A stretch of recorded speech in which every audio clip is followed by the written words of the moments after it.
friend pretended to support my business while secretly copying everything and stealing my clients, so I ruined her reputation in one brutal move. We met in college. I thought she was brilliant, outspoken, confident, the kind of woman who made people listen. We clicked instantly. Study sessions turned into weekend trips, then late-night talks about our future dreams. She said she wanted to run her own design firm. I said I wanted to open a creative agency. We promised we'd support each other, rise together. After graduation, I launched my business first. It was small at first. Just me, a laptop, and a tiny office that smelled like paint and ambition.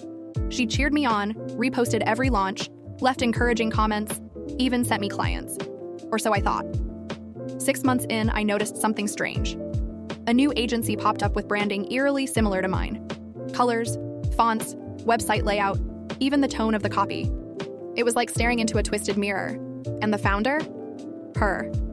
She never told me, never asked, just took my ideas, my process, and launched her own version behind my back. Worse, she undercut my prices, poached 3 of my biggest clients, and then had the audacity to text me, "It's just business, nothing personal." She expected me to take it, to cry, to back down. But I don't break. I get even. And with one calculated move, I destroyed the empire she built on my back and made sure everyone knew who she really was. The moment I realized she had used my exact pitch deck was the moment my stomach dropped like a stone. But instead of confronting her in a fiery rage like she probably expected, I went cold, ice cold, and shifted into the quiet, methodical mode I reserve for moments of survival, because that's exactly what this was now. Survival. Not just of my business, but of everything I had poured my identity into for the last 2 years. The signs had been there, subtle at first, like clients mentioning they'd received similar offers from someone else, or Instagram ads that looked too much like mine to be coincidence. But I brushed it off, because who thinks their best friend, the woman who toasted your first contract win with champagne and cried with you when you hit your first 10K month, would be the one digging a tunnel under your feet? Still, something didn't sit right. Her sudden pivot into creative services after spending months in a marketing job she claimed to hate, her vague captions about finding her purpose right after I shared my rebranding campaign.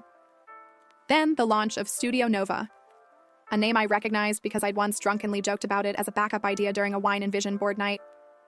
I remember her laughing, saying, "That's so you though, not me." But there it was, Nova. In shimmering millennial pink cursive, on a site that looked like mine and sounded like mine and felt like mine, except it wasn't mine. It was her Frankenstein version of everything I had built from the ground up. At first, I stared at the site for hours, clicking every page, reading every line, trying to tell myself it wasn't as bad as it seemed. Maybe I was overreacting. Maybe it was just coincidence. But then I saw the About section, where she claimed to have pioneered a new method of client onboarding rooted in brand empathy and storytelling, which word for word was taken from my client welcome guide. My fist clenched, my vision blurred, but I didn't scream, I didn't cry. I started documenting. I took screenshots of everything, side-by-side comparisons of her site and mine, her packages and mine, even her blog posts that bore an eerie resemblance to captions I'd written 6 months ago. I organized them in folders named after her agency. I checked the WOIS data on her domain and saw it had been registered only weeks after my rebrand. I reached out to 3 former clients who had mysteriously gone in a different direction and asked, delicately, who they were working with now. All 3 said her name. One even forwarded me an email she sent. It was almost identical to the one I had sent him a week earlier, down to the call to action line. And then came the final blow. A new lead emailed me asking if I was available to work on a campaign pitch. She included an attachment for context. I opened it, and my breath caught. It was my pitch deck, my layout, my ideas, my sample slides. But the footer bore her name, her logo, her email. She had taken the entire thing and replaced my credentials with hers, like ripping the cover off a book and claiming authorship. I sat in silence for a long time. Then I got up, made tea, and stared at the wall for a good 20 minutes. She had stolen from me, lied to me, built her brand by cannibalizing mine, and then had the nerve to text me, "It's just business, nothing personal," like she hadn't stabbed me in the back with a grin on her face. That's when I decided I wasn't going to send a cease and desist. I wasn't going to beg her to stop or ask her to play nice. I was going to hit her where it hurt, publicly, irreversibly. But I needed more than emotion. I needed evidence, something undeniable. So I started following her digital trail, signed up for her newsletter under a fake name, liked her business page from a ghost account, joined every forum she was active in. And that's when I discovered she had been promoting her agency in a private Facebook group for women entrepreneurs, a group I had once invited her to, back when I was stupid enough to think we were on the same team. In that group, she was bragging about her unique strategies, posting portfolio pieces that were mine in different fonts, and offering discounts to lure in clients from the very community I helped her connect with. That's when it clicked. If she was arrogant enough to parade stolen work in front of a crowd, she was arrogant enough to slip, and I would be there to catch it. I crafted a new plan, more calculated than anything I'd ever done before. I would infiltrate her space, feed her a custom-designed trap, and watch her walk straight into it. But before I could execute that plan, one of my original clients messaged me out of the blue. Someone who had disappeared a month earlier after raving about our kickoff call. She apologized for ghosting me, then said she'd signed with someone who promised a nearly identical strategy for half the price. She sent the email trail, feeling bad. I opened the file. It was mine. Every word, every framework, even the mock-ups I had shown her privately. Stolen. And there in the sender field was the name of the woman I once called my sister. That was it. The last straw. She had crossed a line there was no coming back from. It was time to bait the hook. I knew that revenge wasn't something you rushed. It had to be cultivated, sharpened, made precise enough to draw blood without making a mess. And after I confirmed what she did to that client, I realized I wasn't just dealing with a thief. I was dealing with a compulsive mimic who genuinely believed she could take everything I built, repackage it, and be praised for her vision. And while part of me wanted to scream, to expose her immediately, I forced myself to slow down, breathe, and build the kind of case no one could dismiss. Not clients, not followers, not even the people who once believed she was some kind of branding genius.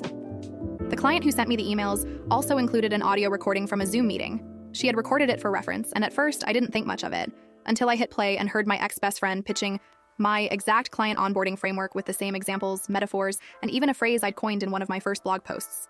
Branding is your business's first handshake. I paused the recording, hands trembling, and replayed that moment 5 more times. She didn't even try to reword it. She plagiarized my voice down to the inflection. It wasn't inspiration, it was identity theft. But now I had something even better than screenshots. I had her voice, her words. And with the client's permission, I started stitching together a timeline. Emails, campaign mock-ups, overlapping launches, even Instagram captions where she posted side by side with me, a week or 2 behind, like a parasite feeding off the creative trail I left behind. But I knew none of that would matter unless I hit where it really counted, her public image. So I created an alias, something polished but believable. An aspiring startup founder named Claire R, with a fake website, a stock photo headshot, and a brand new Instagram page. I made Claire soft-spoken, new to the business world, and completely in awe of strong female entrepreneurs like her. I followed my ex-friend's agency, commented on her posts, and within days, she followed back. She DM'd Claire almost immediately. "Love your vibe. You seem like someone I'd love to work with. Are you looking for branding help?" I almost laughed. The audacity of it. I responded with carefully crafted messages, posing as a hopeful beginner with a juicy budget and no experience. I asked questions I already knew the answers to, played dumb, and gushed over her aesthetic. She ate it up. Within a week, she offered Claire a consultation call. Free of charge, of course, because she believed in empowering other women. Disgusting. During the call, I recorded everything. She reused phrases I had used in my original web copy, recycled testimonials from clients she had poached, and even showed Claire a mood board that featured 2 graphics I had designed 6 months ago. She claimed they were hers, claimed she had made them in Canva in a moment of inspiration. I had the original PSDs with timestamps. The lies were so bold I almost broke character, but I kept it together. After the call, she emailed a proposal, another repackaged version of mine, with cheaper prices and dumbed-down strategy. I let it sit in Claire's inbox while I prepared the real trap. I told her I was working on a new campaign and needed a rush job. Something big, something confidential, something I'd only reveal to her. She was hooked instantly. "Anything for a fellow woman entrepreneur," she wrote. So I invented a brand, a fake product, fake competitors, fake mission statement, all built with subtle but traceable language, including unique phrases, image files with metadata I had created from scratch, and color codes I hadn't used anywhere else. I told her I needed it kept absolutely secret. She promised, of course, total NDA energy. I almost choked on the irony. Then I waited. For 2 weeks, nothing happened. She claimed she was still working on the initial concepts. I pretended to be patient.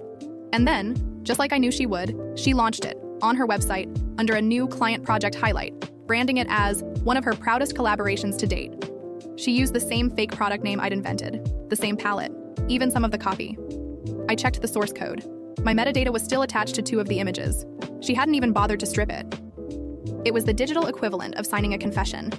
Now I had her, not just as a copycat, but as a deliberate repeat offender who stole intellectual property and paraded it as her own. But I wasn't ready to go public just yet.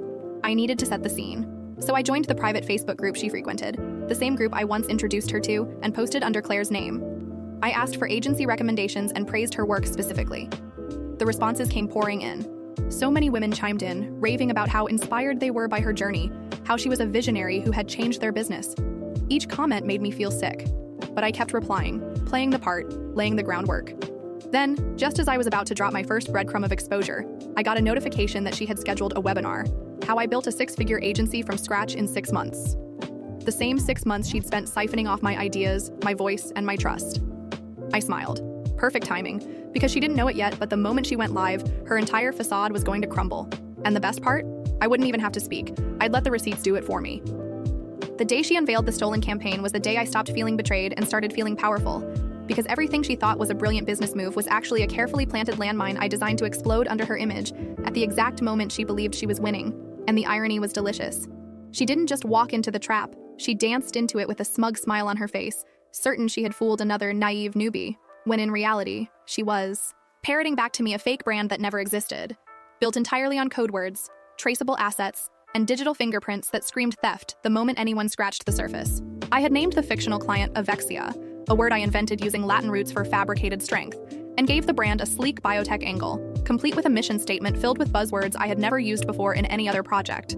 Bio-embodied synergy, neuromarketing adaptability, and quantified essence.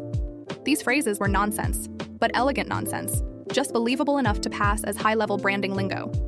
And of course, I embedded a few unique linguistic DNA strands, phrases I wrote intentionally weird, things like your future's second skin and streamlining the unseen, which no sane professional would ever write naturally. I knew she'd use them, and she did. When her team posted the project to Instagram and LinkedIn, claiming Avexia was their latest biotech breakthrough brand, I watched in awe as the fake began to infect the real. Comments rolled in, congratulating her on such cutting-edge creative, and she replied to everyone with her usual blend of smug gratitude and false humility. I let it ride for 48 hours. Then I began to tug on threads. Using a new anonymous Reddit account, I posted a question in our design. What would you do if someone stole your campaign before launch? Asking for a friend. The replies were supportive, but more importantly, one commenter asked, "Any proof? Screenshots?" That was the door I needed. I replied with a blurred-out version of the onboarding deck and campaign layout I'd given her as Claire, redacting the name but keeping the copy visible. It went semi-viral, with people debating legal recourse and sharing their own stories of IP theft. She still had no idea. Meanwhile, I reached out to a friend of mine who runs a branding podcast and offered to do an anonymous episode titled The Client That Never Was. In it, I told the entire story of Claire and the stolen brand, with all identifying details removed, but I dropped just enough breadcrumbs that anyone in our industry who had been following her latest launch would start connecting dots. I talked about how I planted metadata in the files, how she reused copy verbatim, how she proudly claimed ownership of strategy she didn't create. The episode went live 2 days before her webinar. Within hours, my inbox flooded with people asking, "Is this about who I think it's about?" I said nothing. I didn't need to. The damage was brewing on its own now. On the day of her webinar, I logged in using Claire's account. Her background was immaculate, hairstyled, bookshelves curated for aesthetic superiority. She opened with her usual pitch, how she bootstrapped her way to 6 figures, how she pushed through rejection with originality, and how her agency was founded on creative integrity. I almost laughed out loud. Then she launched into her case study, Avexia.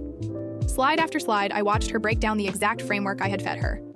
She quoted my phrases, showcased my layouts, even played mock-up videos I had created in After Effects using watermarked previews I had designed specifically for this trap. I had left the faintest trace of a watermark in the lower right corner of one of the scenes, a glitch frame that only someone who knew where to look would catch. And guess what? Someone did. In the live chat, a viewer commented, "Hey, is that a watermark glitch in slide 4? Another said, "Wait, isn't that campaign from a different agency? I swear I saw that on Reddit." She kept presenting, but her voice tightened. The comments rolled faster.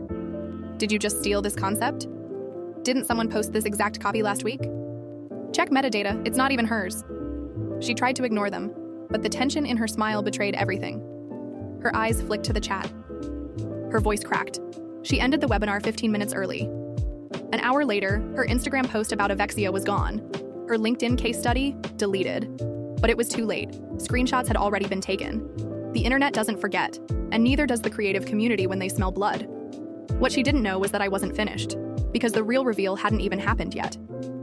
I had all the data, the recordings, the faked emails sent to Claire, the plagiarized sales calls, and the now deleted Avexia campaign backed up on 3 cloud drives.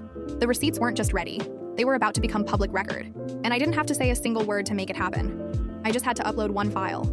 I didn't rush the upload. I waited until the digital ripples of her failed webinar had time to reach the edges of our industry, until the questions turned into suspicions and the comments turned into accusations. And only then, when curiosity was at its peak and her silence was starting to look like guilt, I logged into my anonymous portfolio site, the one I'd prepared months ago under the pseudonym Foundry Fires, and I published the breakdown, every receipt, every timeline, every screenshot, every audio clip, each file meticulously labeled and cross-referenced, not just to expose her, but to prove her pattern, to document the theft so thoroughly that even her most loyal defenders would have no choice but to face the truth. The post started like an academic paper, a forensic deconstruction of plagiarism in personal branding spaces, but it quickly shifted tone, walking readers step by step through the Avexia hoax, the metadata I planted, the language fingerprinting, the recording of her sales call using my original phrases. I even included a downloadable zip folder labeled verification assets, so designers could inspect the files themselves. Within hours, the post was being shared in private Slack groups, creative forums, and agency Discord servers. The comments were brutal. How did she think she'd get away with this? She stole everything, literally everything. I hired her 2 months ago, and now I'm wondering what parts of my brand she copied from someone else. It didn't take long for people to connect Foundry Fires to her agency's latest campaign, especially when I embedded a watermark finder that highlighted the glitch frame in her now-deleted video presentation. People tested it. It worked. The proof was irrefutable. Suddenly, her name was no longer associated with Girl Boss Success Story. It was being discussed under threads titled Fraud Alert, Scammer Watch, and Creative Thief Exposed. Design influencers started reposting clips from her webinar alongside my breakdown, adding their own commentary like, "We have to protect original creators," and "This is why NDAs matter." Then came the backlash from her own clients. A former client of hers messaged me anonymously and said, "I always wondered why my brand voice didn't feel like me. Now I know it wasn't even hers." Another revealed that she had reused templates from someone else and claimed they were custom. Then a small agency came forward, saying she had copied their onboarding questionnaire word for word. The web of theft widened, and her empire began to cave in. One of her collaborators publicly cut ties. A sponsor dropped out of her upcoming panel talk. A member of the Facebook group she frequented posted a long message that started with, "I vouched for her, I regret it." Her name was now toxic, untouchable. Meanwhile, my agency, still quietly watching from the shadows, began receiving inquiries. A brand strategist DM'd me saying, "If you were the one she stole from, we'd love to work with you instead." A business coach reposted my breakdown, calling it a masterclass in calm surgical revenge. My following started to grow, not because I asked for it, but because people recognized the truth. And in the end, that's all I wanted. But she still hadn't said a word publicly. No apology, no denial, just silence. Until 3 days later, when I received an email from a familiar address, hers. The subject line read, "You made your point." The message was short, venomous, and desperate. "You've destroyed my career. I hope you're proud of yourself. If you don't take down that post, I'll take legal action." I sat with that for a long moment, rereading it like a threat scribbled in crayon. Then I replied with a link to the audio recording where she repeated my brand pitch verbatim. No words, just the evidence. 2 hours later, she blocked me on every platform. But that wasn't the end, because the next day I received an email from one of her clients. Not a stranger, but someone we had once pitched to together back in college. She said she saw the breakdown, recognized the work as mine, and asked if I would be willing to take over the account. "I trusted her because she said she learned from you," the client wrote. Turns out she never did. That message was the moment it all crystallized. I hadn't just won. I had reclaimed my voice, my work, my place in the industry. But there was still one piece left. One final thread to cut. Because while her digital presence was collapsing, her agency website was still up. Still live, still claiming victories built on my stolen spine. And if she thought legal threats would scare me, she had no idea what I was holding in reserve. The cease and desist letter arrived 2 days later, written in clumsy legalese by a budget attorney probably hired through panic and desperation, accusing me, ironically, of defamation, brand sabotage, and emotional harassment, as if documenting the truth of her theft was somehow more damaging than the actual theft itself. And while a part of me was tempted to laugh, the other part, the strategic part, saw it as confirmation that everything I had done had landed exactly where I wanted, under her skin, into her bones, deep enough to shake the illusion of control she'd spent months constructing on top of my stolen foundation. I didn't respond immediately. Instead, I let her stew in the silence while I prepared a reply she would never forget. A full, detailed counterclaim, crafted with the help of a friend of mine who specializes in intellectual property law. He didn't just help me draft a response. He helped me build a case. We compiled everything: side-by-side visual comparisons, timestamps, invoice overlaps, domain registrations, metadata, client testimonies, and the audio recordings, wrapped neatly in a 36-page document labeled Formal Response and Intent to Pursue Damages. When we sent it to her and CC'd her lawyer, we gave them 72 hours to retract the cease and desist and issue a public apology. or we'd move forward with a lawsuit for copyright infringement, misrepresentation, brand dilution, and malicious interference with client relationships. The next day, her website went offline. Her Instagram was deactivated. Her LinkedIn profile changed from founder and creative director to looking for new opportunities. In the Facebook group where she once paraded her stolen success, someone posted a screenshot of our response, redacted, but still damning, and the comments exploded. People who once defended her now quietly deleted their support. Former clients posted vague learning experiences and moving on stories. Collaborators erased their tags. She vanished in real time, like watching the digital version of a house burning down. Meanwhile, my inbox filled with offers, clients, partnerships, podcasts, panel invites. I accepted only a few. I wasn't interested in turning the takedown into a victory tour. I was interested in rebuilding what she tried to take. But as I started picking up the pieces and reinvesting in myself, she came back, quietly, through back channels. A mutual acquaintance forwarded me a message she sent, claiming I had bullied her out of business and weaponized the internet against a fellow woman entrepreneur. She was rewriting the narrative again, casting herself as the victim, trying to pivot from predator to martyr. That was when I realized she wasn't going to stop. Not until she had some semblance of pity to cling to. So I made one last move. I posted my full story under my real name. No aliases, no blurred screenshots. Just the truth, chronologically, professionally, and surgically outlined, with links to everything that had already been publicly dissected. I didn't embellish. I didn't insult her. I just documented the experience from start to finish, emphasizing that this wasn't about competition or jealousy or drama. It was about integrity, about what happens when someone thinks they can steal your work and your worth and still walk away unscathed. The post went viral, bigger than I expected. Industry blogs picked it up. A few journalists reached out. Some tried to turn it into a scandal, but I declined interviews. I didn't want fame. I wanted closure. But the storm kept growing. A YouTube channel that exposes creative frauds featured her case. A Medium article titled, "When Copycats Get Caught," cited my breakdown. She became a cautionary tale. And then, in a twist I never expected, one of her former interns contacted me anonymously. She said the woman had asked her to mimic my captions months before the first client was poached. That she had instructed her team to mirror the tone of everything I posted. That she had always planned to use me as a blueprint. I forwarded the message to my lawyer, who added it to our file. The 72-hour deadline passed. No apology, no retraction, no communication. So we escalated.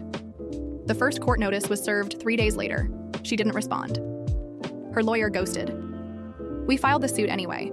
And that's where it stands now, pending, public, and irreversible. I don't expect millions. I don't even care if I win money. What I care about is principle, about sending a clear message to her and to anyone else watching. If you build your empire by stealing from someone else, don't be surprised when the ground beneath you turns to ash. But even as the dust settled and her brand disappeared from every corner of the internet, I had the sense this wasn't the final page. Because some people don't go quietly, and the next message I received confirmed that. An anonymous email, no subject, no signature, just 4 words. "You think this ends here?" The anonymous email didn't scare me. It amused me, actually. Because if after everything she still believed she had the upper hand, still imagined herself as a shadowy threat lurking in my inbox instead of a disgraced shell of her former self, then that meant one thing. She hadn't accepted the fall yet, and people like her never do until they hit the concrete with nothing to cushion the impact. So I opened the message, reread those 4 words, "You think this ends here?" and smiled because no, this didn't end in here. It ended exactly where I decided it would, and I had one last move to make, not out of spite or obsession, but for closure, finality, and the kind of precision only someone like me, who knows exactly how she thinks, could deliver. I knew she'd try to rebuild in the shadows, rebrand herself under a new agency name, scrub her past, buy a few thousand fake followers, relaunch under some healing and redemption narrative where she's the misunderstood genius who learned her lesson. So I watched. I set up alerts for domain names similar to hers, monitored job boards she frequented, and sure enough, 2 months after the lawsuit notice, a brand called Oranest popped up on Instagram with a new visionary female founder, offering branding services under the vague promise of ethically aligned aesthetic experiences. The logo was new, the language reworked, but the bones were the same. I saw my frameworks in the highlights, my tone in the captions, even my brand energy map diagram reworded and inverted, like rearranging stolen jewelry and hoping no one notices. She had learned nothing. So I did what I had been preparing for all along. I made it impossible for her to operate in the industry again. I sent a confidential tip with full documentation to the platform hosting her new site, flagging repeated copyright infringement and deceptive commercial practices. I compiled a report for 2 professional networks where she applied for speaking opportunities, linking her old identity and proving, beyond a doubt, that Oranest was a reincarnation of the agency already under legal scrutiny. I even contacted one of the early clients she'd tagged in a fake testimonial. Turns out they had never worked with her and were shocked to see their brand name used. That led to a formal complaint, and within a week, her new profile was suspended from 3 freelancer platforms. But the final blow came when a journalist I had previously declined reached out again, saying he was working on a broader piece about plagiarism and fraud in the online creative economy. This time, I agreed. I gave him everything: redacted client names, scrubbed audio clips, and the timeline from the first stolen file to the newest ghost account. The article dropped on a Tuesday morning titled, "Built on Lies: How One Designer Faked Her Way Through the Industry." And it spread like wildfire. My name was included, but respectfully. The focus was on her pattern, her fall, her refusal to stop. The internet tore into her like a pack of wolves, not because I asked them to, but because she had finally burned the last of her goodwill. And this time, she had no one left to fool. Her final public post, before she deleted every trace of herself, was a blurry Instagram story with white text on black background. I never meant to hurt anyone. I just wanted to be seen. And maybe that was true. Maybe under all the arrogance and theft and manipulation, there was a lonely, hollow person who didn't know how to be original, who only knew how to mimic others and call it genius. But that was never my responsibility to fix. I gave her the benefit of the doubt once. I supported her, cheered for her, brought her into rooms I built myself. And she repaid that with lies and theft and silence. So no, this didn't end when the truth came out. It ended when she realized that her name no longer meant anything, that every door was closed, that every whisper in the industry was a reminder of what she did. And me? I'm thriving. My agency has doubled in size. I've taken on clients I used to only dream about. But more than the success, more than the justice, I walk with the certainty that I protected something more valuable than a brand. I protected myself. And now, when someone asks me how to deal with betrayal in business, I tell them this: don't chase them, don't beg, and don't waste time explaining your worth. Just build the fire, gather the receipts, and when the time is right, strike the match. Let the truth do the burning.